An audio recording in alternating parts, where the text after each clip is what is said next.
Buenos días, Héctor Gallo. Agradecemos mucho la aceptación de participar en esta actividad, la generosidad con la que usted lo hizo, además del compromiso con la salud pública, bueno, también en dar lugar a su intervención. También yo quiero agradecer a la Dirección de Salud Mental del Ministerio de Salud Pública de Tucumán, al doctor Walter Sieger, y por su compromiso y participación en esta actividad, y por supuesto a la licenciada Irma Tomás, de la que quisiera comentar cómo nos encontramos y empezamos a trabajar esta temática, ya que yo trabajo en la Secretaría de Asuntos Estudiantiles, en la Acción Social para Estudiantes, que es una ayuda para los estudiantes, y a partir de hace aproximadamente unos 2 años, 3 años, un poquito antes de la pandemia, a raíz de una serie de casos de suicidio que empezamos a escuchar, se conformó una comisión, ¿sí? Y fue convocada como psicóloga de arte, de Acción Social para Estudiantes. A partir de allí me dirigí a Irma Tomás, que trabaja en este tema, y se conformó una comisión en la universidad para, por un lado, estudiar. Y por otra parte, con Irma Tomás hicimos conversatorios, 3 conversatorios en las distintas facultades. Lo que fue sumamente interesante, ya que el interés de los estudiantes de conocer estas temáticas, de preguntar e incluso de plantear cuestiones singulares en el ámbito del conversatorio. Creo que es muy importante esto. También yo quiero agradecer, ya que dentro de los muchos currículum amplios que usted tiene, que luego lo va a presentar la licenciada Irma Tomás, también quiero agradecer que podemos auspiciar como el Centro de Investigación y Docencia del Instituto Karma Sota el interés por escuchar o por dar un lugar al abordaje psicoanalítico de esta cuestión, porque si bien la cuestión pública es sumamente importante, prevenir, investigar, examinar la cantidad de datos, etc., el psicoanálisis puede ser un aporte a lo que hace a la subjetividad de cada uno, ya que no hay dos suicidas, hay un suicidio. Cada vez que hay un suicidio hay condiciones subjetivas particulares que no se deben, que se deben abrir y que se deben investigar, ¿sí? Entonces, en ese sentido también me parece muy importante que se pida el psicoanálisis. Bueno, yo también quería plantear que lo humano, la experiencia humana con la que trabajamos, se construye sobre el lenguaje y fija el discurso para que el lazo social entre seres hablantes funcione. Y es aquí en donde también interviene el psicoanálisis, recuperando ese lazo social quebrado que muchas veces encontramos, me parece en esto, con la familia, con los amigos, con el estudio, en fin, con todo lo que hace un lazo a la vida. Así que bueno, le paso la palabra a Irma. Bueno, nosotros también de la Dirección de Salud Mental agradecemos enormemente al doctor Héctor Gallo y sobre todo a Andrea Félix, que nos hizo de nexo y nos permitió conocerlo y tomar toda la bibliografía y la extensa trayectoria que usted tiene para poder formar hoy a nuestros psicólogos y escucharlos atentamente. Nosotros tenemos un pequeño currículum para que nuestros colegas lo puedan conocer. El doctor Héctor Gallo es sociólogo de la Universidad Autónoma Latinoamericana, profesor titular en la maestría en investigación psicoanalítica y en el doctorado en psicoanálisis del Departamento de Psicoanálisis, Facultad de Ciencias Sociales, Universidad de Antioquia, psicólogo de la Universidad de Antioquia, doctor sobresaliente cum laude en psicoanálisis, Universidad Autónoma de Madrid. También es miembro de la nueva Escuela Lacaniana de Medellín y de la Asociación Mundial de Psicoanálisis. Entre sus publicaciones se encuentran Usos y abusos del maltrato, maltrato infantil, teoría y clínica psicoanalítica, el sujeto criminal, una aproximación al crimen como objeto social, entre otras muchas. Cuenta con una amplia trayectoria clínica e importantes aportes teóricos al psicoanálisis y a las ciencias sociales. Bueno, damos la bienvenida, doctor, oficialmente. Bueno, buen día, muchas gracias por la invitación y es un placer pues estar con ustedes. ¿Me están escuchando bien? Sí. Bueno, entonces la idea, yo voy a hablar de una manera pues muy sencilla para que podamos conversar. ¿Cuánto hablo? ¿Cuánto quieren que hable? ¿Cuánto tiempo? Más o menos una hora, 50 minutos. ¿Está bien? Bueno, voy a mirar el reloj, son las 10. Las 8:10 aquí, 10:10 allá, más o menos hacia las 9 de acá, 11 de allá voy a estar terminando. Bien. Bueno, yo les había propuesto hablar del suicidio y el hastío o disgusto de vivir. Hastío remite a aburrimiento, amargura, cansancio, dejadez, y no es ajeno a fastidio. Disgusto, decepción y desengaño. Todos estos significantes, digamos, están alrededor del suicidio. Quien se suicida no pocas veces se ha referido con anterioridad al dolorido hastío de la vida o del mundo, a la caída en profunda desazón por reveses, pérdida de expectativas y desilusión. Para algunos que dicen estar deprimidos, cada amanecer es un disgusto. Quieren dormir no tanto para descansar y recuperar fuerzas para el día siguiente reemprender la tarea, sino porque es el estado más parecido a la muerte. No es lo mismo dormir para reposar que dormir para escapar. Hay un eco que se siente allá, no, ustedes lo escuchan bien, sin un eco. No, Bueno, no tiene los dos dispositivos abiertos. No. no sé, yo es que escucho un eco acá, pero no. Espérenme, yo quito de acá. Bueno, vamos a ver. No es lo mismo dormir para reposar que dormir para escapar. En el primer caso, despertar es un placer, en cambio en el segundo es un disgusto, porque significa regresar a la realidad que se ha vuelto penosa. Pues el mundo en el cual se encuadra se ve sucio, ingrato y odiado. Al respecto dice Albert Camus en un texto pues muy conocido que es el mito de Sísifo: veo que mucha gente muere porque considera que la vida no merece la pena ser vivida. Veo a otros que se dejan matar paradójicamente por las ideas o ilusiones que les dan una razón de vivir. Lo que llamamos una razón de vivir es al mismo tiempo una excelente razón de morir. Ahí cierro comillas. La pregunta que nos queda es hasta qué punto puede ser tan trascendental una causa que merezca poner en peligro la vida, pues a este nivel. O si, por el contrario, en algunos casos se usa más como un pretexto para hacerse matar, pues las causas.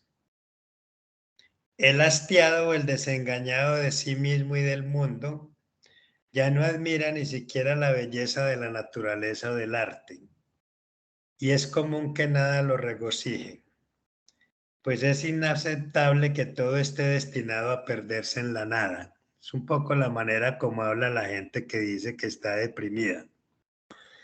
El hastío trae consigo un empuje a desasirse, por ejemplo, de eso con lo cual se ha producido un cansancio, una pesadez y considera que nada vale la pena, pues todo se acaba. Esa es otra de las expresiones que encontramos en la clínica, en la gente que dice estar hastiada de la vida. ¿Para qué hago algo si finalmente vamos a morir y todo se va a acabar?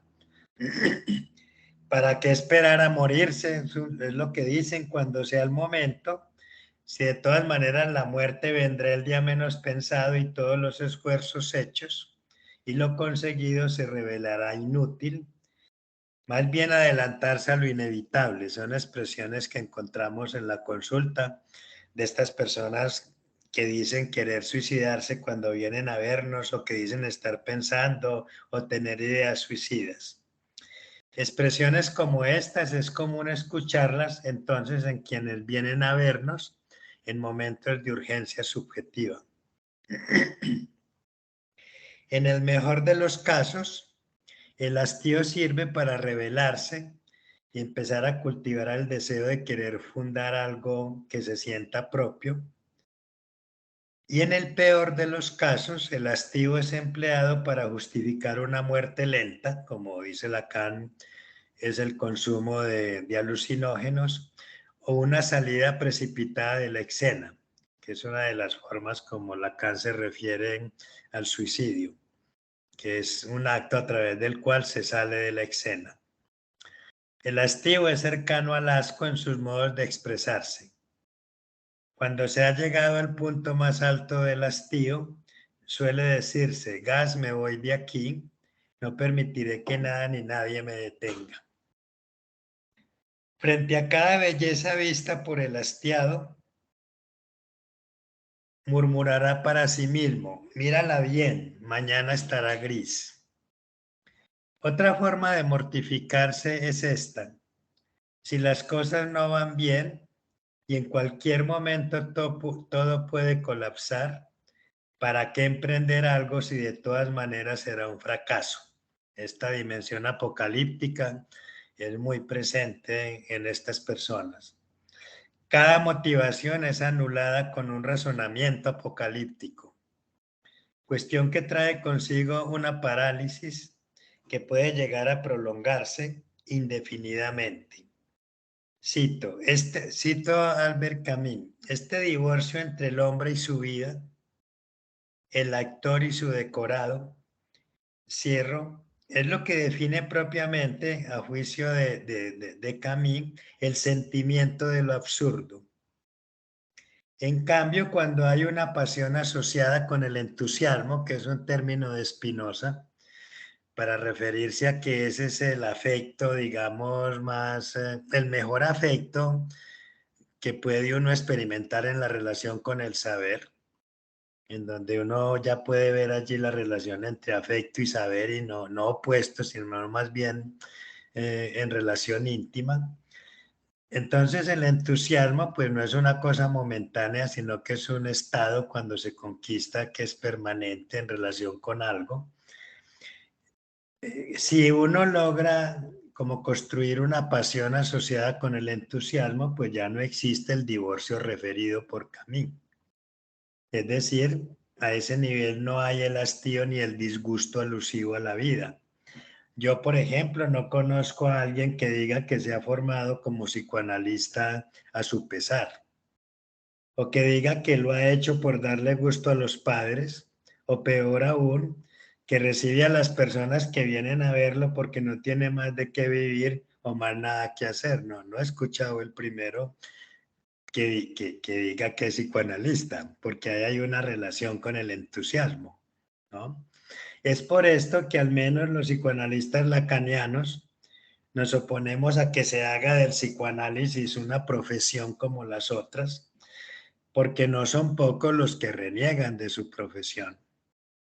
Es decir, no son pocos los que están aburridos, los que no quieren estar en aquello para lo cual fueron formados en la universidad.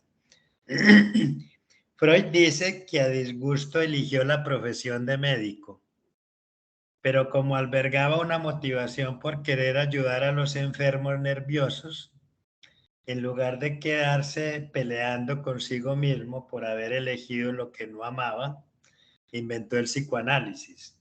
y lo convirtió en la causa de su deseo. Es decir, que hacer del deseo la causa de vivir es lo que excluye de sí el odio contra sí mismo y con ello el pensamiento suicida o aspiración a la nada. A finales del siglo XVIII y sobre todo en vísperas de la Revolución Francesa, la melancolía apareció como el síntoma principal del hastío destilado por la vieja sociedad. La melancolía era en la época una especie de pandemia que hacía estragos en todos los niveles de la sociedad. Es como hoy puede ser el trastorno bipolar o lo que llaman trastorno de ansiedad. Cito, había una declinación generalizada del orden monárquico y del anhelo de la intimidad con uno mismo. El término melancolía en el contexto social evocado era usado para connotar el modo como se expresaba dicha declinación. Cito, hastío de la felicidad, felicidad del hastío, sensación de escarnio o aspiración a la felicidad de superar el hastío. El hastío supone que se ha consumido a tal punto algo que ya no se quiere más, que ya nada suena a novedad. Se podría afirmar que el hastío es uno de los nombres de la monotonía y el aburrimiento, porque se ha entrado en un automatismo que significa repetición de lo mismo. Hay hastío cuando ya nada queda para animar el espíritu, o cuando ya nada parece animar el espíritu. De ahí que la muerte voluntaria suponga que hemos reconocido que vivir no es algo que se hace de un modo natural, tal como le sucede a los animales. No se vive de forma natural porque en cada uno de los seres del lenguaje hay una subjetividad que se caracteriza por la desadaptación. Si se viviera naturalmente, no existiría el aburrimiento y con ello el suicidio. Aquel que se suicida es porque ya no cuenta, cito, con una razón profunda para vivir, porque le parece insensato o absurdo vivir agitado cotidianamente, por ejemplo, por las preocupaciones, y porque considera inútil quedarse aquí si el precio a pagar es el sufrimiento o estar sufriendo. Un ejemplo de aburrimiento lo encontramos en un testimonio del siglo XVIII, en plena decadencia de la monarquía. Cito a una mujer de esta época. Todas las historias universales y las investigaciones de las causas me aburren, decía Madame de Font. He agotado todas las novelas, los cuentos, los teatros. Solo quedan las cartas, las vidas particulares y las memorias escritas por quienes hacen su propia historia para divertirme e inspirarme. Alguna curiosidad. La moral, la metafísica me provoca un aburrimiento mortal. Esta señora piensa que haber vivido demasiado es un defecto, pues con el correr del tiempo agotó todo aquello de lo que se disfruta en un ambiente suntuoso. Pero a pesar de su aburrimiento no se suicida. Todavía no se suicida porque aún algo le queda que sigue valiendo la pena disfrutar. Eso es muy importante escucharlo. ¿Qué le queda todavía a una persona que dice que tiene ideas suicidas, que tiene pensamientos suicidas? Hay que darse el momentico para escuchar qué le queda todavía que lo anime a vivir. Si absolutamente nada le queda, entonces estamos en un riesgo importante, ¿no? Perdón. ¿Qué le queda a ella? Le quedan las cartas, le quedan las vidas particulares y le quedan las memorias escritas. Y esto nos enseña a propósito de una clínica del suicidio que es importante entonces indagar, vuelvo y les digo, qué cosas del mundo todavía no son motivo de hastío y cansancio. ¿Qué todavía, qué aún no le inspira disgusto?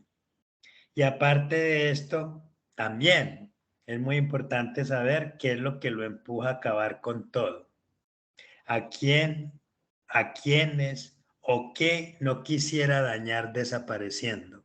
También es importante preguntar por eso, ¿no? Darse el tiempo, pues no llenarse de pánico, no llenarse de angustia.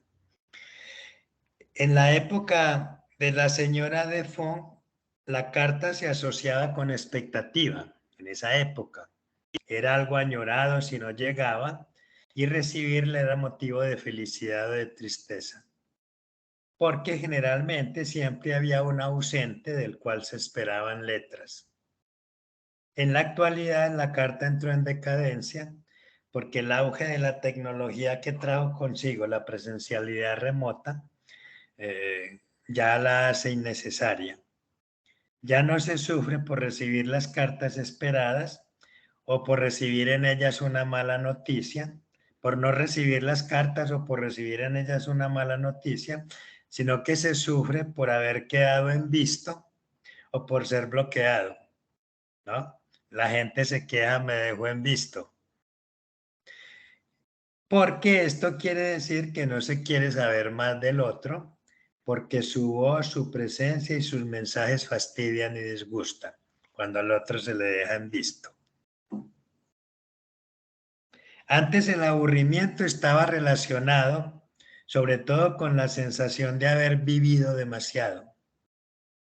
Pero en nuestro tiempo, entre las palabras preferidas de los jóvenes está el aburrimiento, la pereza y la falta de ánimo. En los casos más graves está sentirse muerto por dentro. Esa expresión es muy común, no sea en el caso de ustedes, porque sentirse muerto por dentro equivale a estar muerto en vida, en las palabras de ellos. El aburrimiento en los jóvenes de hoy tiene que ver con un desgano por casi todo. Pocas cosas, salvo los juegos en línea y las cosas que persiguen en la red, los anima o apasiona.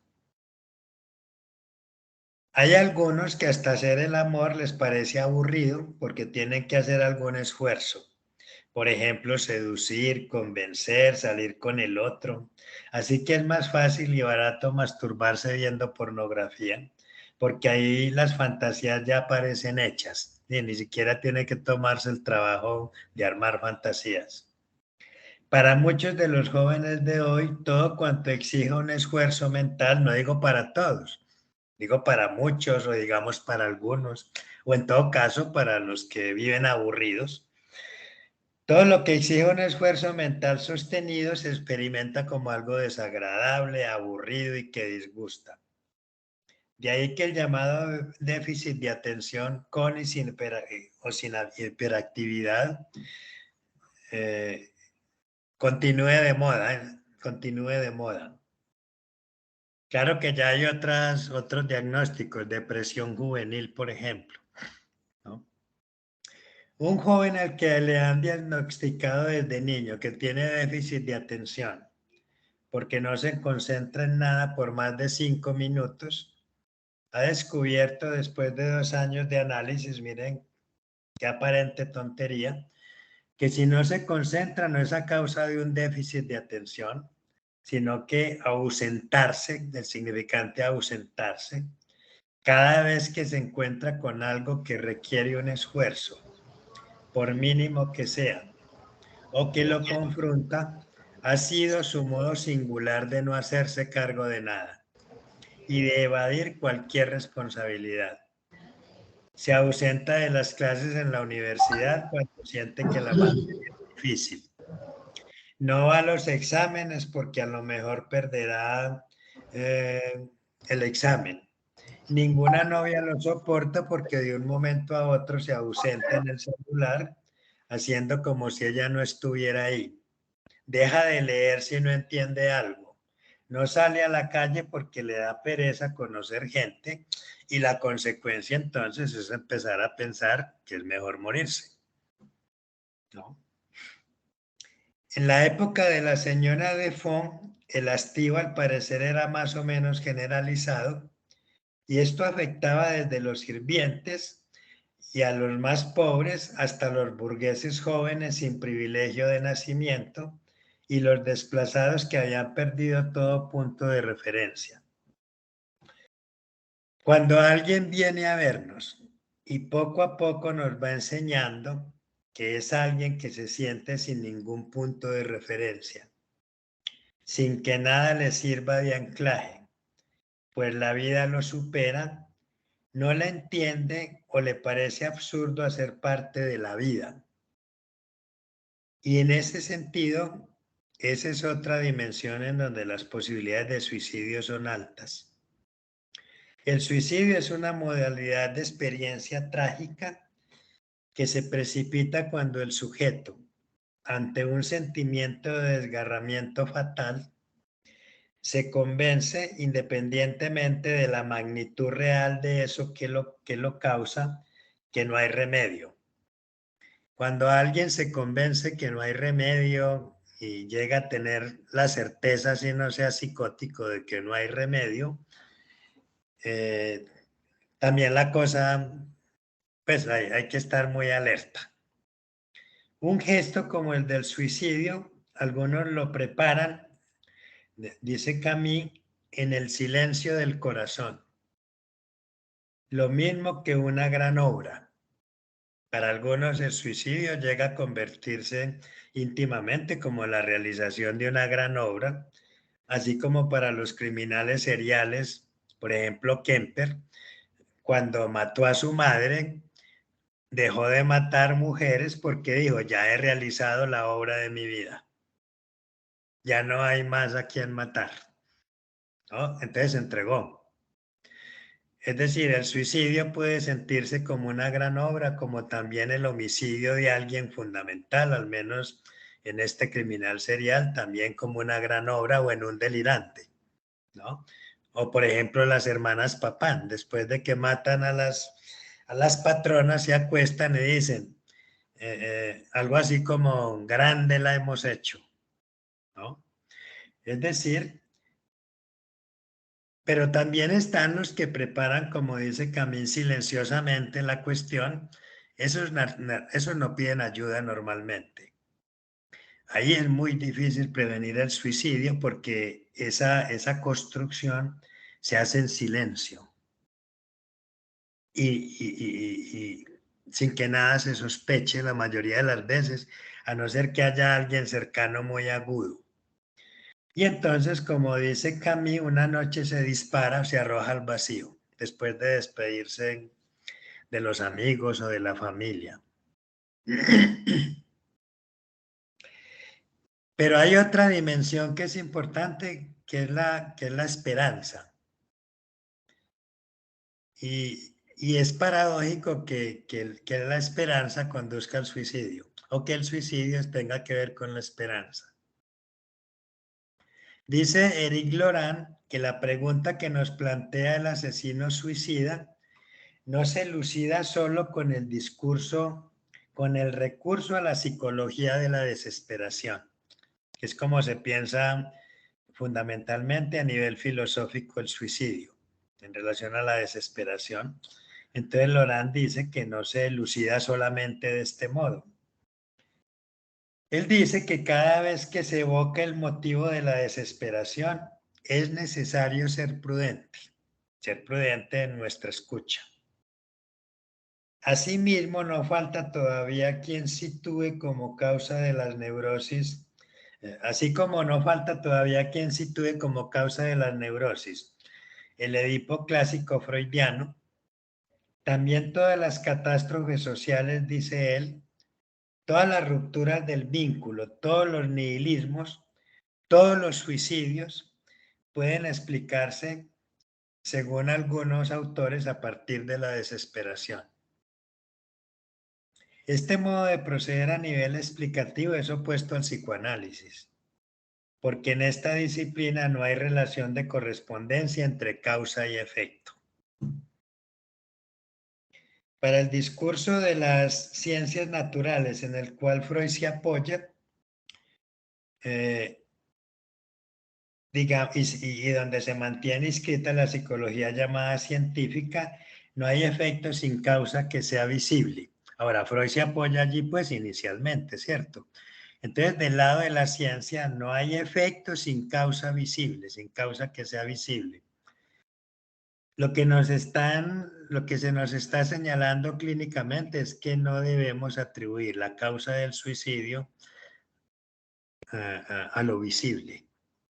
Es decir, que porque lo dejó la novia, que porque tuvo una quiebra, que porque tal cosa. Es decir, la pregunta para el psicoanálisis es una pregunta por la causa.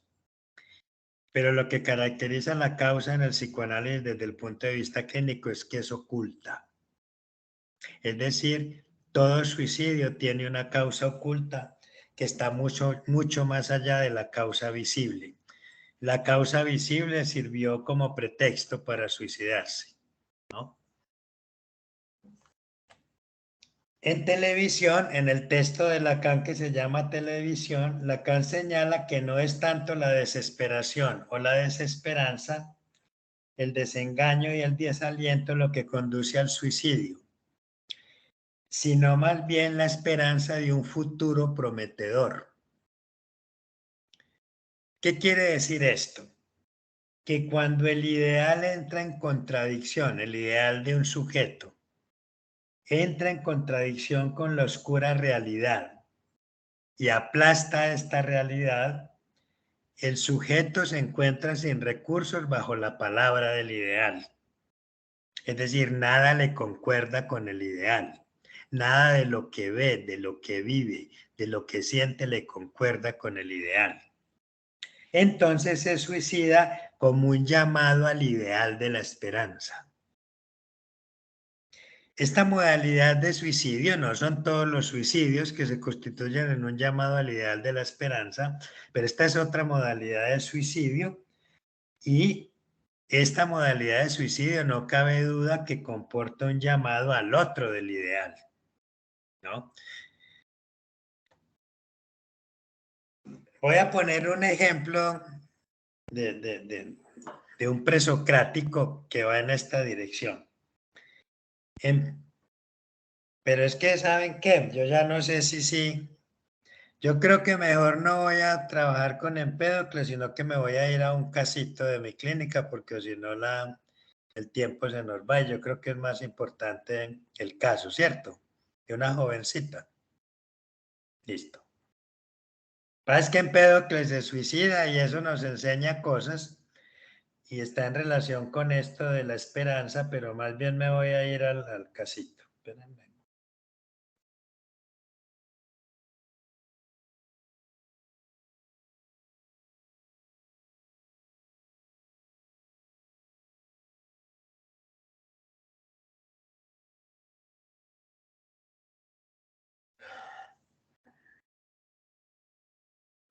Hay significantes que pueden haberse constituido en lo que gobierna el modo de actuar de un joven y que nos alertan de un posible pasaje al acto suicida. Una joven a la que llamaré B, cuyo mejor amigo se suicidó y con quien cada que hablaban se referían al suicidio, como solución de la contradicción entre el ideal de un mundo mejor y lo oscuro de la realidad que se vive cuando hay hastío, confusión y miedo de vivir, introdujo desde la primera sesión 3 significantes que me alertaron. Ahorita la veo cuando acabe con ustedes, es muy actual, entonces lo traigo porque llevamos 5 sesiones. Estos significantes son cansada de correr, nublada y me voy. Las ideas suicidas de la joven entran en relación con una esperanza contrariada. La esperanza es una virtud, pero la virtud no tiene solamente actos positivos, cito, habría que distinguir claramente las clases de desesperación y situarlas más bien en relación con el odio de sí, dice Laurent, que conduce al sujeto a ciertos suicidios, al asesinato suicida, al suicidio altruista, al atentado suicida. La joven, a pesar de contar con apenas 16 años, dice estar cansada de correr detrás de lo que quiere. Pues si tiene 16 años. O sea, dice estar cansada de correr detrás del ideal sin encontrarlo. ¿Qué esperaba? Ella esperaba que el matrimonio de sus padres no se deshiciera. Pues verlos juntos era para ella una imagen de la familia feliz. Eso quiere decir entonces, digamos, como el ideal de ella en ese sentido. Nublada, ¿qué quiere decir? No saber hacia dónde conducirse. Es decir, cuando me nublo, corro, cuando me nublo, me voy. Entonces, hay que aislar esos significantes y ponerlos en relación, nublado y me voy, ¿entienden? Para poder preguntar en qué momento se nubla. Porque en los momentos en que se nubla es que se puede suicidar.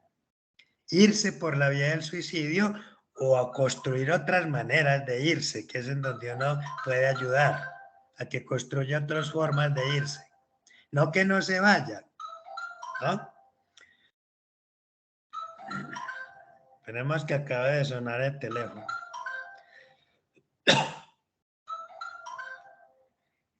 Nublada quiere decir no saber hacia dónde conducirse, no encontrar salida, tener miedo de vivir sin saber cómo y por sentirse en la oscuridad, sin una luz que oriente hacia qué camino seguir para hacerse a un futuro más halagador. Entonces yo ya pregunto, ¿en cuándo se sintió nublada por primera vez? ¿Entienden? Hay que ir a preguntar. La primera, pues, y que tratemos de hacer un recuerdo. ¿Cuándo por primera vez se dio cuenta que se nubló? ¿Y qué hizo? La primera vez que se sintió nublada fue a la edad de 11 años y decidió irse para donde su padre. Ya estaban separados. Bien, eso está bien. La segunda vez fue a la edad de 16 años. Se subió a un cuarto piso para irse, pero una imagen del padre mirándola tristemente la detuvo internamente. La tercera vez, ahorita les digo qué imagen era. La tercera vez fue en un amanecer en el cual escribió una carta de despedida dirigida a sus seres queridos anunciando la partida. Eso fue hace 5 días. Aquí tengo las cartas, pero no hay tiempo. Y en otra oportunidad, y pidiendo perdón por ello. Lo pongo acá, se escucha un poco más fuerte, parece. Pero aquí una vez más desiste porque una amiga la llamó, era muy tarde de la noche, y conversar con ella la tranquilizó y el motivo de suicidio en ese instante se desvaneció. A los 12 años tenía un novio drogadicto al que pretendió salvar dándole amor, pero veía que esto no servía de nada y por el contrario, por poco se hunde con él en el consumo. Empezó a consumir. Nada funcionaba bien con su madre y menos con el novio, ni en los estudios, así que se sentía con miedo de todo. Aparece el término miedo, que es una de las versiones de nublada, el miedo. Cuando empacó y se fue, la primera vez lo hizo buscando el abrigo del padre porque tenía que salvarse ella. Lo hizo, se fue para salvarse. Abandonó simbólicamente el ideal de salvadora, de salvar al muchacho, y se propuso hacer algo por sí misma, buscando inscribirse en las coordenadas del padre. El lado salvador de sí misma es un rasgo que la habita como cierta versión del Eros enquistado en ella, o sea que la mezcla entre el amor y la discordia está ahí en lucha. Por eso trae a Empédocles, porque Empédocles es el que inspira en Freud la pulsión de muerte por la introducción de la oposición entre el amor y la discordia, ¿no? La discordia con la vida, la discordia consigo mismo, el amor a la vida y el amor por los cercanos y por sí mismo. Entonces, allí está en lucha esto y por ello, al menos hipotéticamente, me parece que ese lado que hay en ella, Salvador, todavía no está, ese es un elemento que se opone a su empuje a la muerte en su estado puro. No hay un odio decidido de sí, eso es muy importante verificarlo, que es cuando hay mayor inclinación al riesgo, cuando hay un odio decidido de sí mismo muy profundo, que se traduce en un odio de todo, en un odio por el mundo. ¿Qué tan decidido es ese odio? ¿Qué tan fuerte, qué tan intenso es ese odio? Cuando aparece ese odio es que se nubla. Es decir, y hay alguien en relación con el cual suele nublarse, y es cuando se acerca demasiado a su madre y siente miedo de no estar yendo hacia y cuando siente miedo de no estar yendo hacia ningún lado. Esos dos elementos. ¿Cuál es la madre? Pues no la que está en la casa, la que tiene en su cabeza, ¿no? Y cuando siente que no, que es muy propio de los jóvenes, que no están yendo hacia ningún lado. Se ha dado cuenta que el irse viene del lado materno, porque la madre se va o se enoja cada que se ve confrontada por algo que no le gusta. Cuando está del lado del padre hay un contrapeso. Hablo en el discurso, porque en el discurso hay que poner en una relación dialéctica. Madre es un significante para nosotros en la clínica, padre es otro significante. Y hay que ver cómo entran en relación esos dos significantes, por ejemplo, y qué efecto tienen sobre el joven, ¿no? Cuando está del lado del padre hay un contrapeso, porque dice que su padre es lo mejor de su vida. La siguiente vez que se sintió gravemente nublada e intentó irse es cuando viene a verme después de haber pasado por lo que en Colombia se denomina la ruta de la salud. Eso más parece aquí la ruta de la muerte. Llegado el momento de absoluta confusión interna, poco después del suicidio de su amigo, de su mejor amigo, que significó perder la posibilidad de realizar el ideal de ser novios, otro choque con el ideal. Ella subió, tal como ya lo indiqué, a un cuarto piso para caer e irse y así solucionar su estado y reunirse con su amigo, que es muy común que los jóvenes piensen así, ¿no? En el último momento pensó, lo que les dije ahora, pero aquí más completo, no es justo que yo pretenda herir los ojos que tanto me han amado al mirarme. Bien, bien poética la cosa. Es decir, los de su padre, que fue el que vino a verme para solicitarme la ayuda. En lugar de lanzarse, decidió llamar a lo que aquí en Colombia se denomina la línea amiga. Pero como estaba colapsada en ese momento, vive colapsada y nadie respondió, contó con la paciencia suficiente para llamar a la otra línea que se llama aquí el 123. En esa línea hay psicólogos que reciben la llamada día y noche, preguntan según un protocolo. No hay que preguntar según un protocolo, yo no sé qué tan obligados esté a hacerlo de esa manera. Hay que preguntar es en función del discurso. Y de ahí deducen qué tan grave puede ser y si eso no es necesario activar la ruta psiquiátrica entrando por urgencias médicas. Allí quedó escrito que entró, allá en urgencias quedó escrito que entró por intento de suicidio, pero en realidad no fue un intento de suicidio, sino un impulso que no realizó. El diagnóstico con el cual salió de la ruta, óigame en esto, fue depresión mayor. Otra joven a la que también estoy atendiendo por intento de suicidio llegó con el diagnóstico de depresión crónica a los 15 años. Es decir, la una con depresión mayor y la otra con depresión crónica a los 15. Se trata de niñas que ya cuentan con el estigma de denominaciones relacionadas con lo incurable. Cuestiones que no sé en qué ayudan a superar el miedo y el hastío de vivir, cuando uno ya cuenta con un diagnóstico considerado incurable, porque la depresión es incurable según los psiquiatras. Y si es mayor, peor. Y si es crónica, pues, y se diga. Así como el pasaje al acto suicida lo puede activar un pensamiento, un pensamiento también lo puede evitar. Es decir, también puede servir como barrera. Y son estas barreras las que hay que buscar en el discurso cuando los escuchamos y lograr que sean enunciadas, buscando que el sujeto las integre como eso que, por pequeño que sea, se introduce como objeción subjetiva al suicidio posible. Espérenme.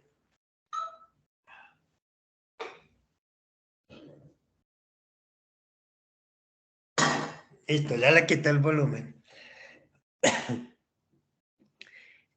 Es decir, hay que tratar de construir con el joven, ir construyendo a medida que se establezca la transferencia, objeciones al suicidio. Como significantes que lo alejen de este acto como solución radical, para que a ver si logra ir construyendo otras soluciones, otras respuestas. Cuando se logra que el sujeto tome posición crítica frente a la idea suicida, empieza a pensar en alternativas de vida. En qué cosas que estando a su alcance no las veía por haberse nublado, en el caso de esta muchacha. Se pregunta si esta muchacha entonces empieza a preguntarse si en lugar de suicidarse podía implementar, uno les pregunta si en lugar de suicidarse está en sus manos, sería posible con la ayuda de uno implementar otras alternativas para hacerse a algo a lo que no se sienta tan ajeno, algo que sea un poco más prometedor, un poco menos desalentador, pero siempre estando uno ahí con la presencia, con el cuerpo, ¿no? Con el soporte. De este modo, si logramos eso, el significante suicidio irá siendo tachado. Dejará de ser ese gran otro que llama al joven o que llama al sujeto, que atrae como un verdadero imán cuando el ideal de la esperanza entra en contradicción con la realidad rechazada, porque creo que en los jóvenes este asunto del ideal de la esperanza contrariado, del ideal de la esperanza inhabilitado, creo que es muy importante como uno de los elementos fundamentales, causales del suicidio.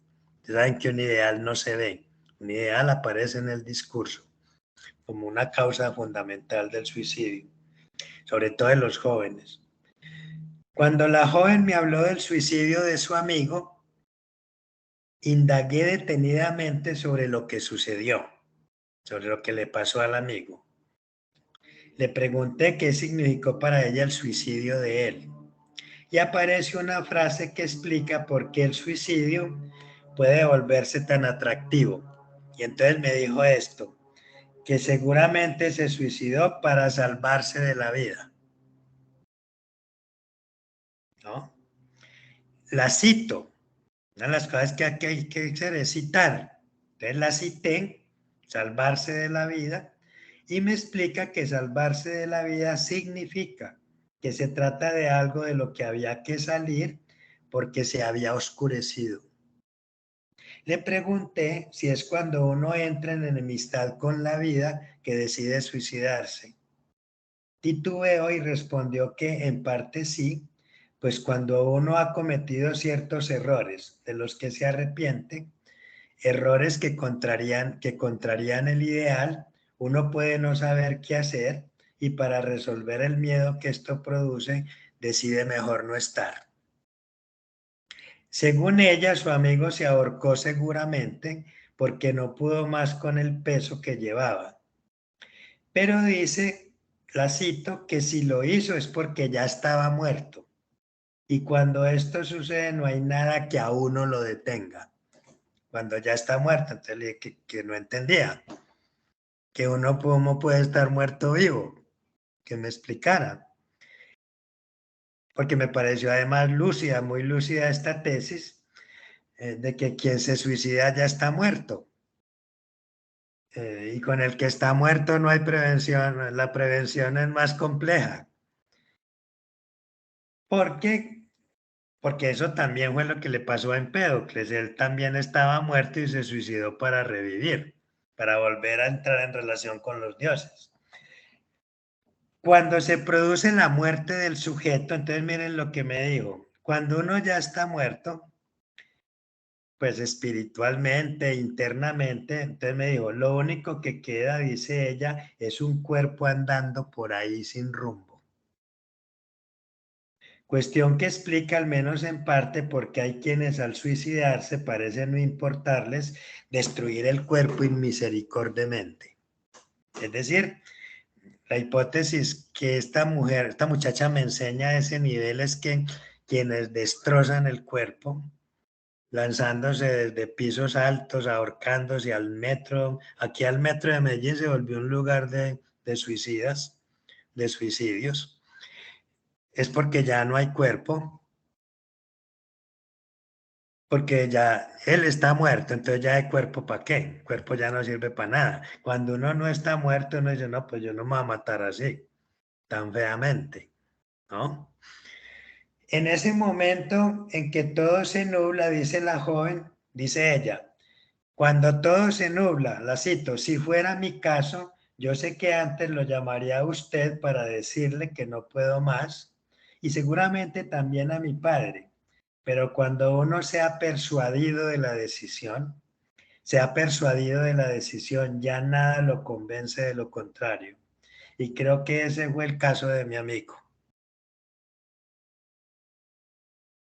Entonces dice ella, primero pensé que debía seguir su mismo camino y reunirme con él en donde quiera que estuviera. Pero después pensé que no era haciendo lo mismo la mejor manera de rendirle homenaje, sino haciendo algo que sienta mío. Decidí no irme con alguien que ya estaba muerto, pues yo todavía no lo estoy. En este punto finalicé la segunda sesión y saliendo del consultorio me detuve y la miré y señalé que yo estaba totalmente de acuerdo con ella, que los muertos se suicidaban y en cambio los que seguimos vivos, a pesar de que no falten las adversidades, no dejaremos de conversar. Ahí cerré la cosa, ¿no? La segunda sesión.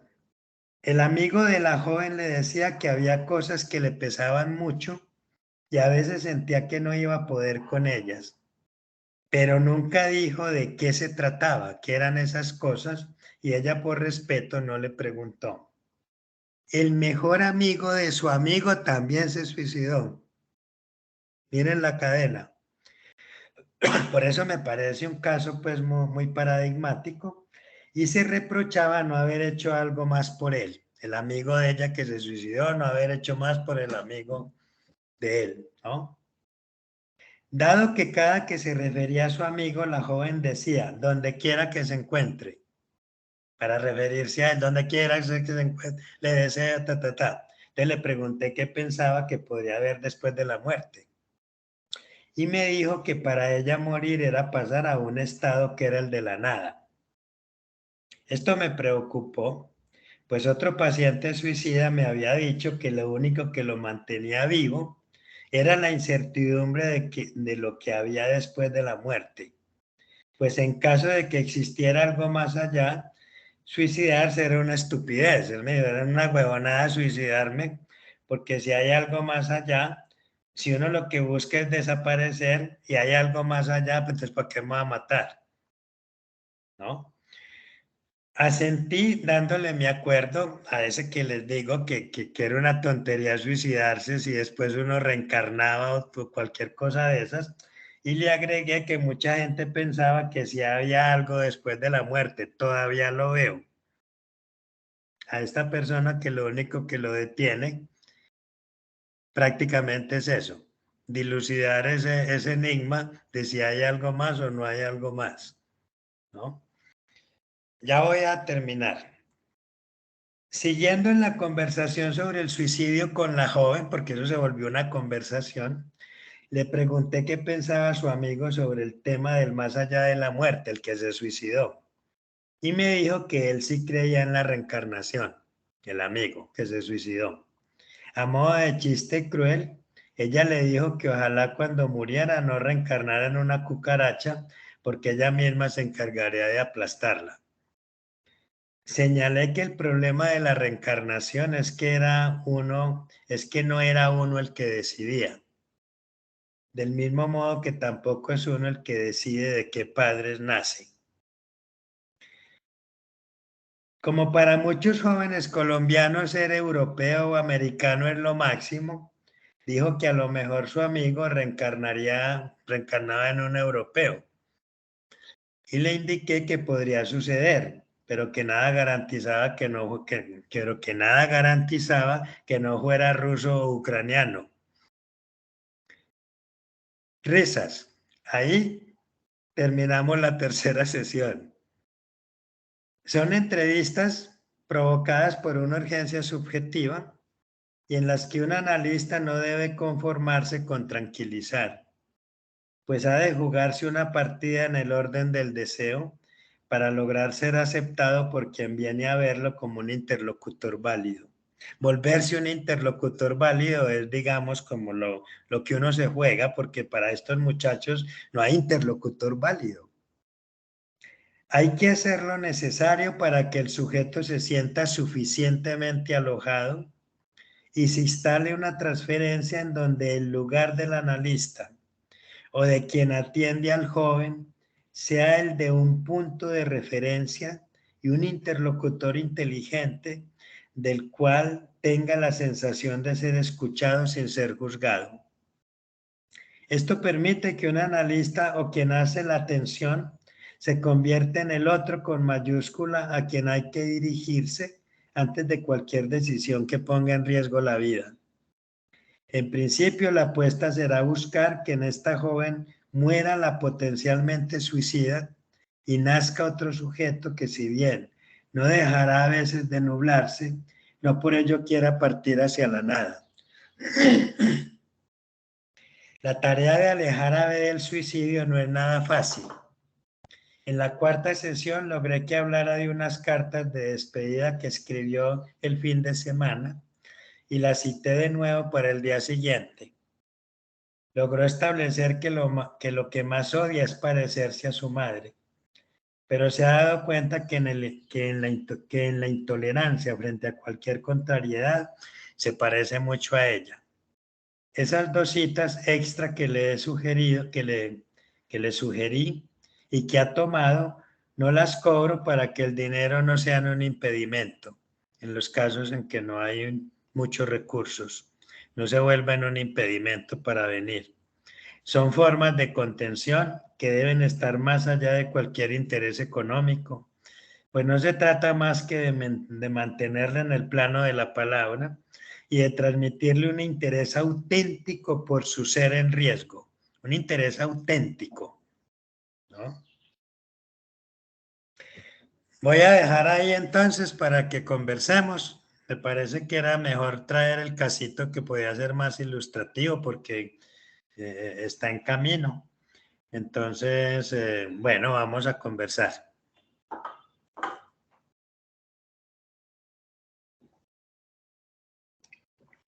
Y gracias por la escucha.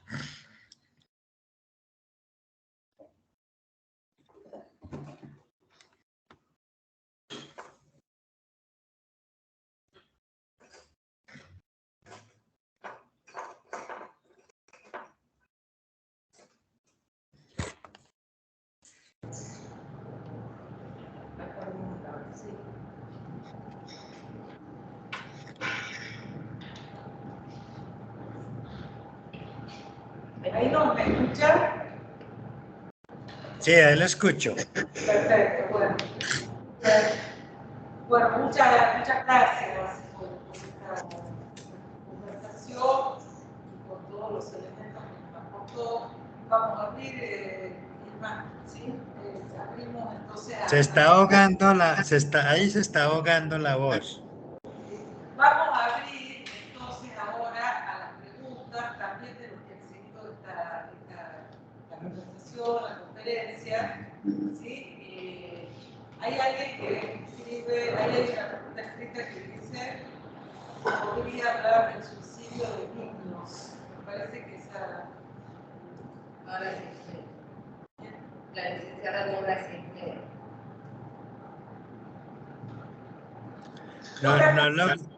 Ahí no estoy logrando escuchar porque la voz se vuelve como un eco.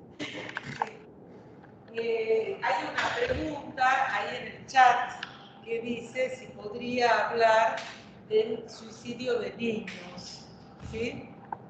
¿Del suicidio de? De niños. Niños. Después a mí De también... niños. De niños. Niños. Y Niños. a mí me gustaría que si podrías detenerte un poquito en la diferencia que existe entre el atentado suicida y el suicidio altruista. Si podrías, bueno, contarnos un poco más sobre eso. Del intento de suicidio y el suicidio ya pues logrado. Del atentado suicida, vos nombraste atentado suicida y el suicidio altruista. Ah. Sí. Sí. Bueno.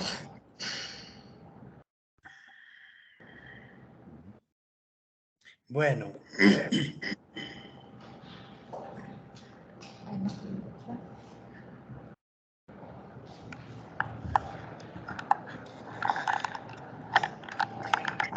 Pues digamos que, pues yo creo que un ejemplo del intento de suicidio, porque para mí pues estos muchachos de 12, 13 años son niños, van un poco pues en la vía de lo que expuse. Pero Lacan tiene una tesis que me parece que es fundamental y que, digamos, son como los casos más difíciles de tratar y que me parece que pueden constituirse en uno de los elementos causales de cualquier suicidio, pero fundamentalmente pues en los que se llevan a cabo desde la niñez. Y es el sentimiento de no deseo de la madre. Ustedes saben que el deseo es inconsciente y que el deseo no es natural, sino que el deseo hay que transmitirlo.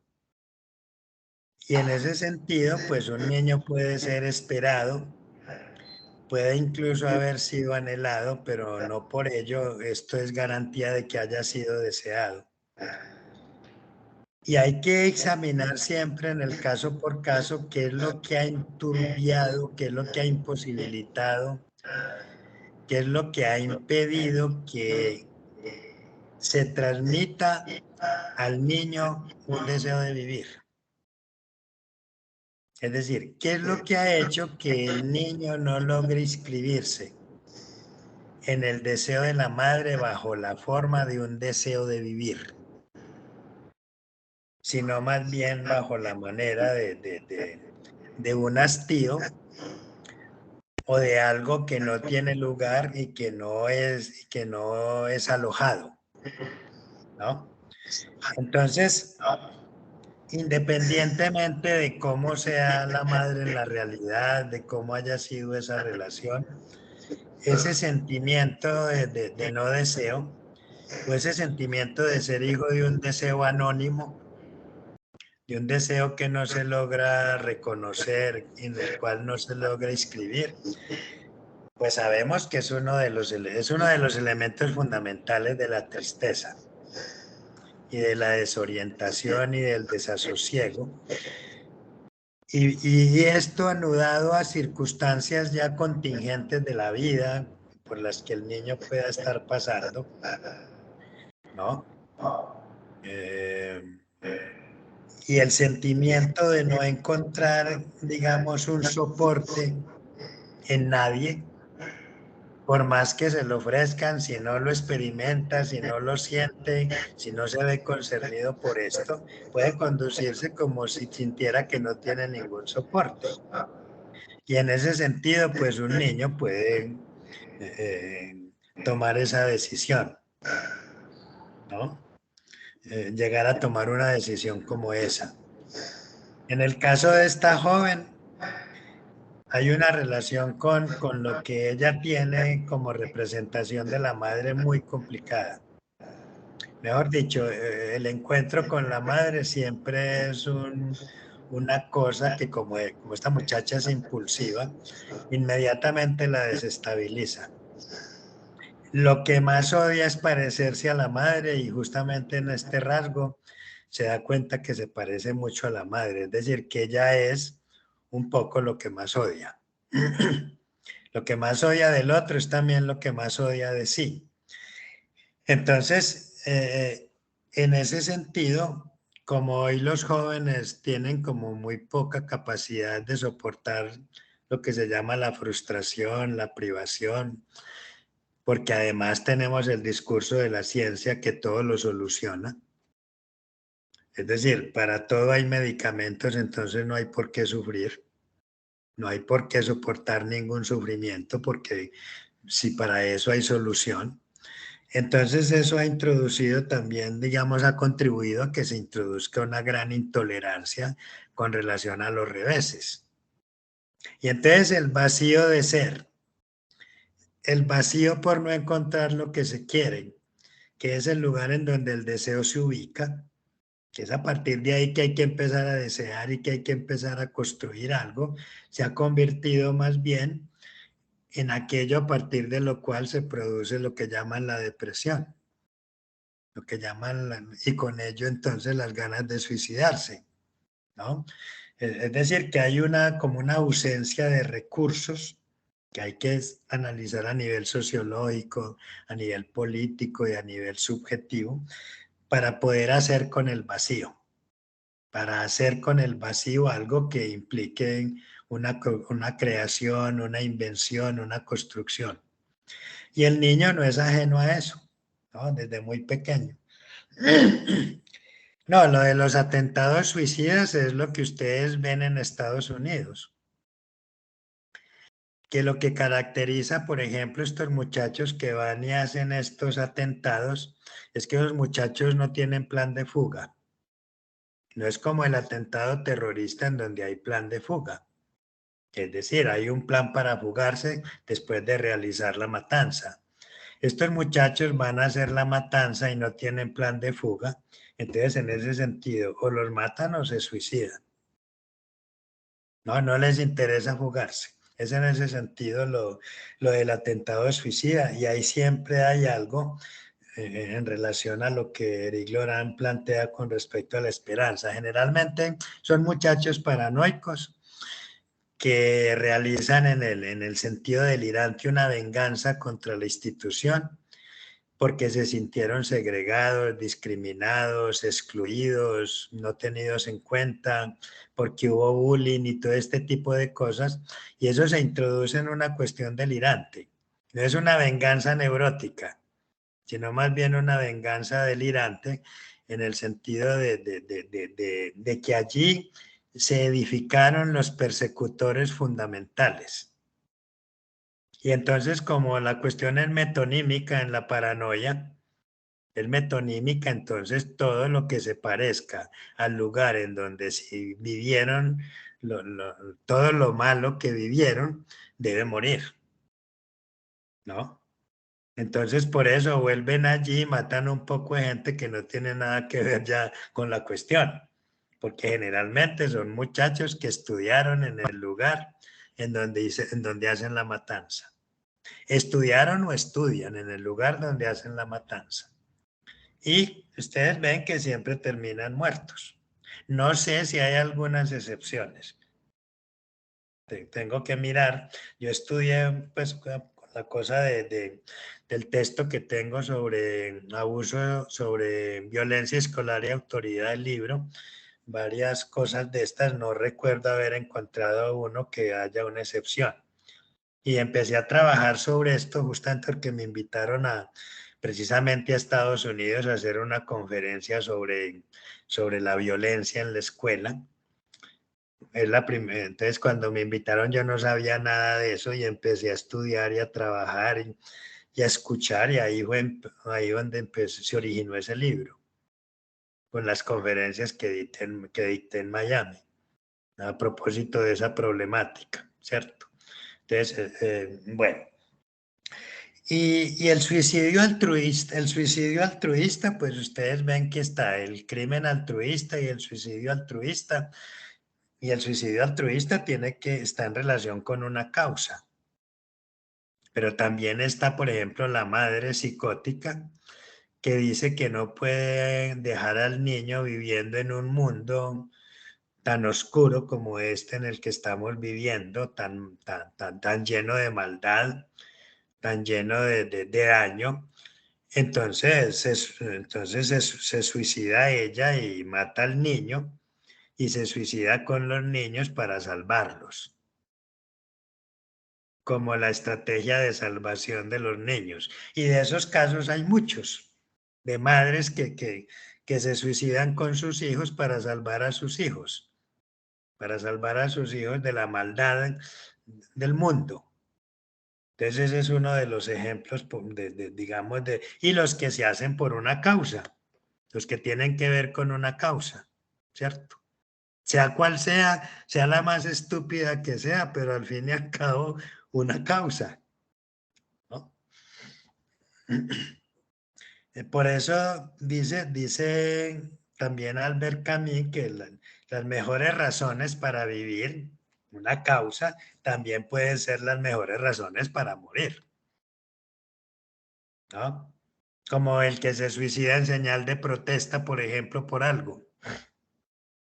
No el que se conforma con hacer huelga de hambre o con amarrarse con cadenas para protestar por algo, sino que una reivindicación, sino que además pues decide suicidarse, por ejemplo, públicamente para protestar con respecto a algo y dejar ahí una inscripción, una cosa registrada que sea inolvidable, por ejemplo.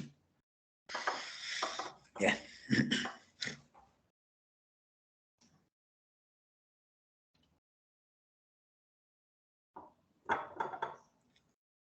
Hay Sofía Lobo, dice, buenos días, doctor. ¿Me escuchas bien, Héctor?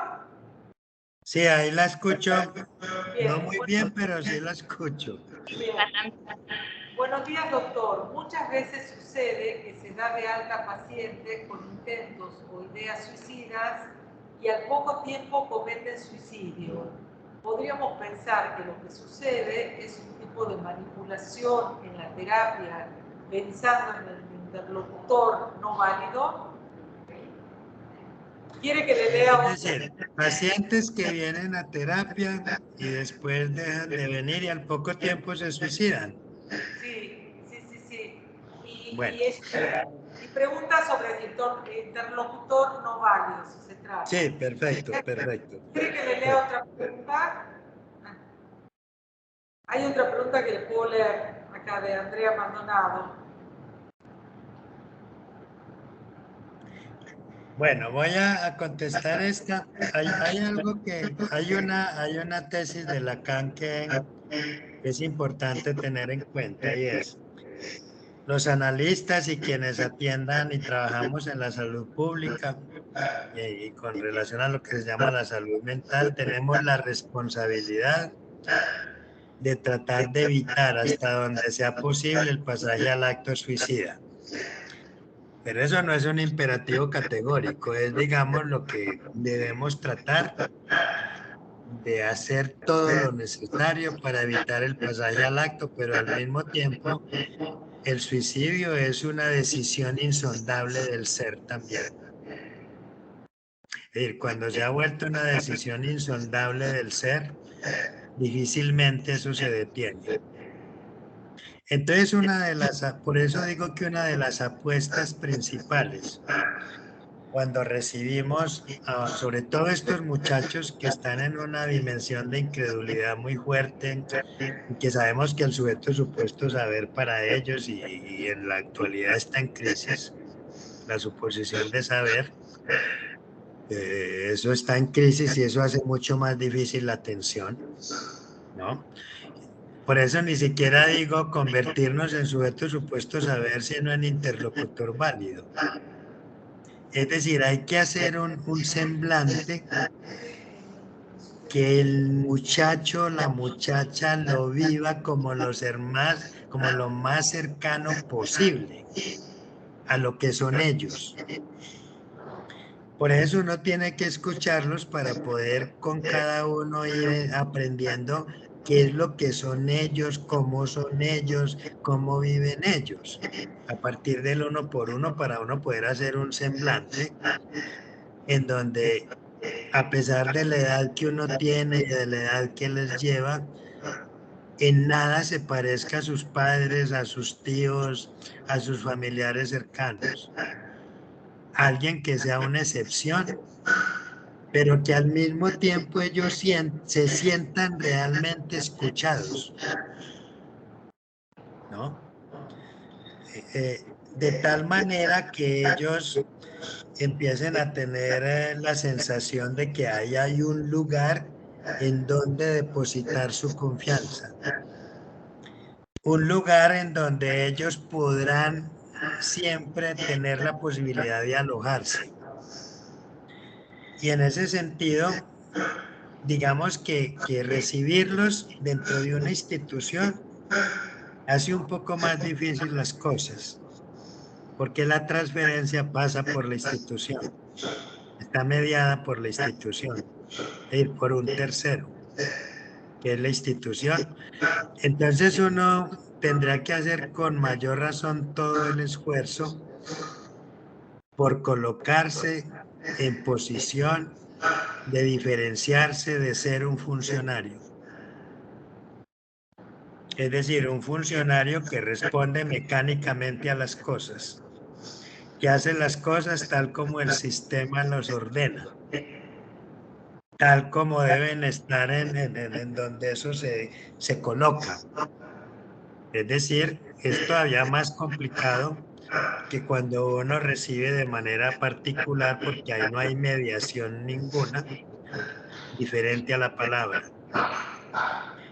Entonces ellos siempre tienen reservas, siempre tienen ciertos prejuicios con relación al hecho de ser recibidos por un representante de algo que es institucional.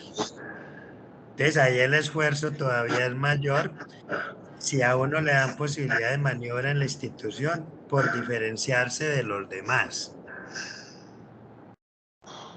a nivel institucional. Entonces, imagino que es algo que ustedes están discutiendo, sobre los que están trabajando, porque estos muchachos, como los que tienen ideas suicidas, están en un negativismo profundo. Entonces, cualquier cosita que ellos experimenten como exclusión, como desalojo, como que no los entendieron, como que no los escucharon, como van en la vía de caerse del otro, hace que se vayan.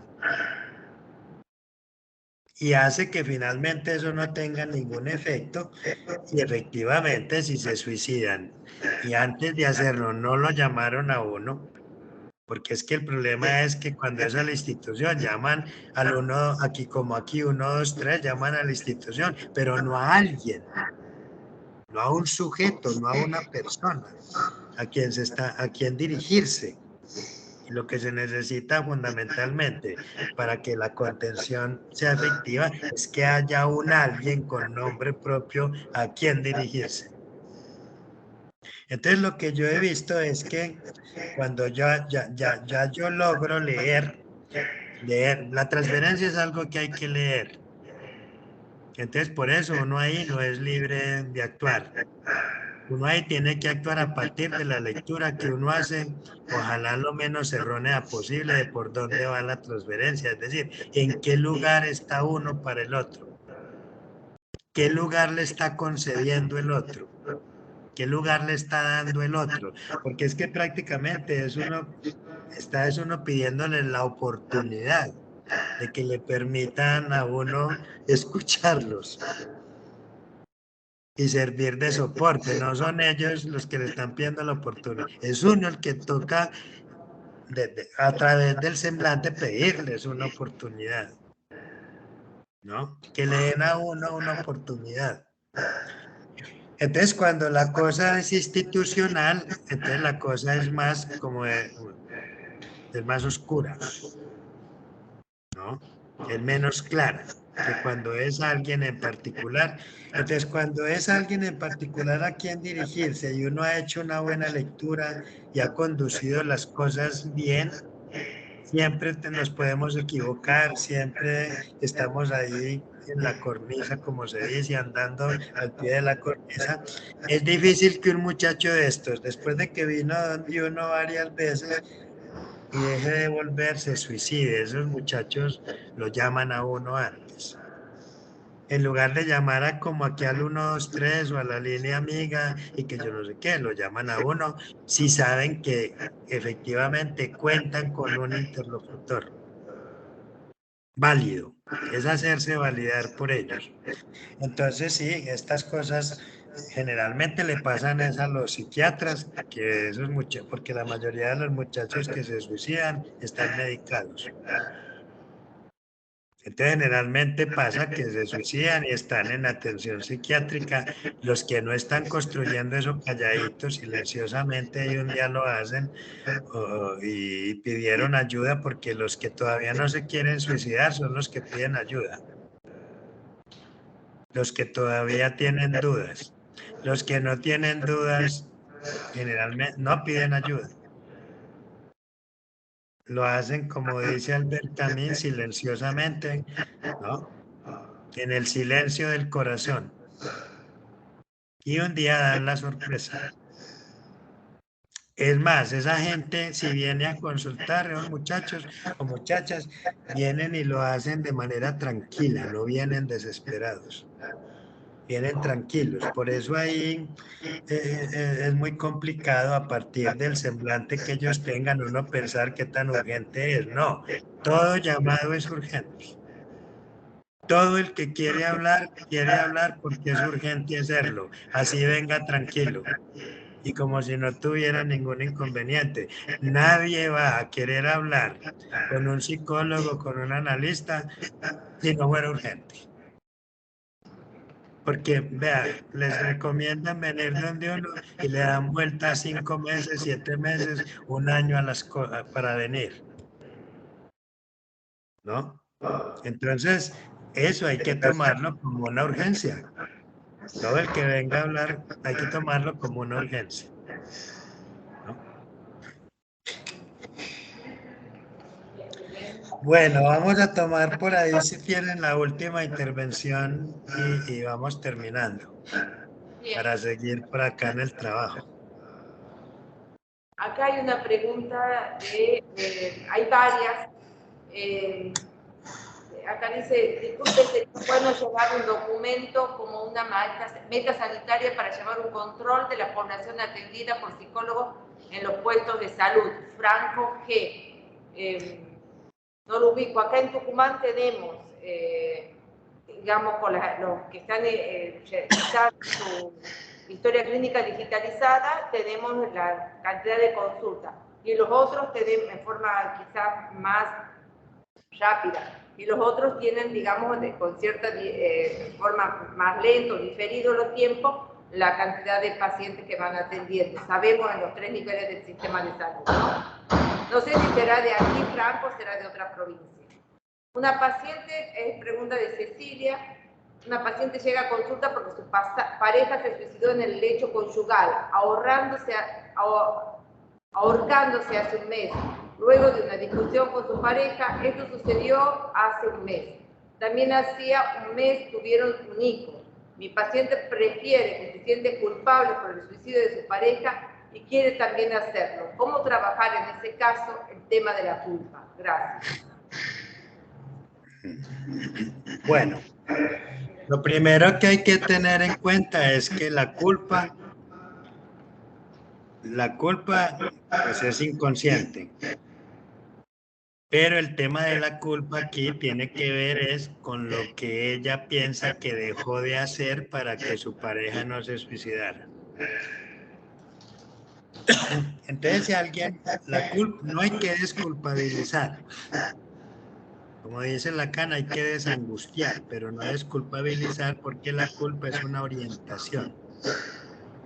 Entonces, si ella llega con culpa, lo que uno tiene que preguntar es, ¿qué cree que usted dejó de hacer y que podía haber hecho, según usted, para que su pareja no tomara esa decisión? Porque el sujeto piensa que al haber dejado de hacer contribuyó al suicidio de la pareja, ¿no? Eso es y la culpa en ese sentido es mortífera. Una culpa mortífera porque a lo que empuja es entonces obviamente a reunirse con el otro, ¿no? Ahora también hay que en ese sentido, siguiendo por esa vía y de acuerdo con los significantes que vayan emergiendo, pues hay que ir introduciendo a partir del discurso del otro siempre que eso es un acto de desamor. Pues no decirlo a quemarropa, pero ese es un acto cruel. Eso es un acto cruel con el otro. Es decir, es básicamente un acto fundamental, digamos, de desamor. Pero siempre hay que orientarse por las palabras que vaya introduciendo y por eso la primera pregunta es esa, a ver cómo respondes. Es decir, no hay una manera de operar, pero yo sí creo que si llega con culpa, en lugar de decirle usted no tiene la culpa, eso fue cuestión de él lo decidió, ahí es que preguntar por lo que dejó de hacer. Y ahí ya orientarse, ya irse orientando, ¿no? En el sentido de que, pero también en otras ocasiones que han muerto seres queridos, no suicidados, pero sí seres queridos que han muerto, hay que preguntar cómo ha hecho, para no irse con ellos, por ejemplo, ¿no? Porque algunas cosas tuvo que hacer y a alguien se le tuvo que morir muy querido. Y sin embargo no pensó en irse con el otro, o pensó y no lo hizo. Es decir, es abrir el discurso. Es abrir el discurso y poder ir calculando qué se va diciendo y qué no se dice, ¿no? Y obviamente, pues esto a lo que conduce es que si bien entendí, ahí queda un hijo, ¿cierto?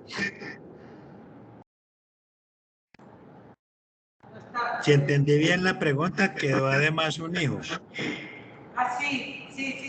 Había nacido el hijo hacía un mes. Exactamente, es decir, hay que preguntar por el hijo porque eso da cuenta de qué es lo que significa para ella como madre un hijo. Porque si quedó un hijo, ahí quedó supuestamente una causa para vivir, ¿no? Porque cuando ella dice me quiero ir con el otro, está hablando como mujer, no está hablando como madre. Entonces está el lado mujer, que es el que tiene que ver con me quiero ir con mi pareja. Y está el lado madre, que quiere decir yo me tengo que quedar porque tengo la responsabilidad de criar este hijo, así me toque sola. Son dos lados distintos. Entonces, mirar si el lado madre contiene, qué tanto contiene a la mujer que se quiere ir con la pareja el lado madre. Entonces hay que ponerla a hablar del hijo. cómo fue concebido, cómo nació, porque eso es lo que conduce, es que al señor, pues, si no era psicótico, porque no sabemos si desencadenó una psicosis al nacer el hijo, y una de las expresiones de ese desencadenamiento fue el suicidio, no lo sabemos, no, porque puede haber pasado. El sentido común diría, pues cómo se suicida si acaba de ser padre. ¿Qué vamos a saber si no desencadenó una psicosis? Y el suicidio fue la expresión de eso, ¿no? Entonces hay que trabajar por el lado madre, porque el lado madre, que en ese momento está siendo pues ignorado y algo de ese orden, hay que producir un deseo por el hijo que va a ser lo que va a contener la pulsión de muerte, la empuja a la muerte del lado pulsional. Entonces, inmediatamente ponerle a hablar del hijo, ¿no? Bueno, como ustedes ven, como no hay fórmulas, son orientaciones en el discurso, por donde hay que preguntar para poder hacer un contrapeso entre el hijo que está vivo y el señor que decidió irse. ¿Entienden? Porque eso es dialéctico. Y ahí el sujeto va tomando posición, ¿no? Va, por ejemplo, a cuestionar, por ejemplo, que empiece a cuestionar ella misma que, pues, que lo que dejó de hacer tampoco era para que el otro se matara. Porque el otro también tiene una responsabilidad con su vida, por ejemplo. Es decir, eso se llama el sujeto de la enunciación que empieza a tomar posición frente a sus enunciados. Entonces está el yo que enuncia. Y hay que tratar de hacer emerger un sujeto que toma posición frente a lo que enuncia. Entonces hoy dice, yo me quiero ir con él, yo me siento responsable, pero a la próxima sesión puede que ponga en cuestión eso de me quiero ir y me siento responsable. Es decir, ese ya es el sujeto de la enunciación que toma posición frente a lo que dijo hace 4 días o una semana. En el discurso jurídico eso no va, porque lo que vos digas puede ser usado en tu contra y vos ya lo dijiste, ¿cómo así que estás diciendo todo lo contrario? En la clínica lo que hay que lograr es que diga todo lo contrario. Es decir, que hable y después piense. Que hable y se vaya pensando y luego ponga en cuestión lo que dijo en la sesión anterior. Y ahí ya tenemos el sujeto del inconsciente, que es el que pone en cuestión lo que dijo, lo que hizo. Por ejemplo, dice, yo me siento culpable porque tal y tal, pero a la otra sesión puede decir, pero pues yo tampoco puedo hacerme responsable de las decisiones del otro, pues el otro también, ¿cierto? Entonces ya ahí tenemos un sujeto que está interrogándose a sí mismo frente a lo que dice. Eso hay que lograrlo con las ideas suicidas, con los pensamientos suicidas. Metódicamente. Pero hay que ser muy precisos con lo que intervenimos y que siempre esté guiado por las palabras del otro. Que uno no ponga palabras de uno, lo menos posible. ¿No? Bueno, entonces, ya yo les agradezco mucho y bueno, y esperamos algún día nos conoceremos, que vaya por allá a Buenos Aires, así ustedes estén en Tucumán.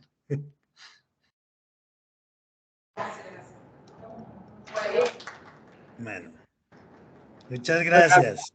Muchísimas gracias. Bueno, chao, hasta luego. Chao. Mario, hasta luego.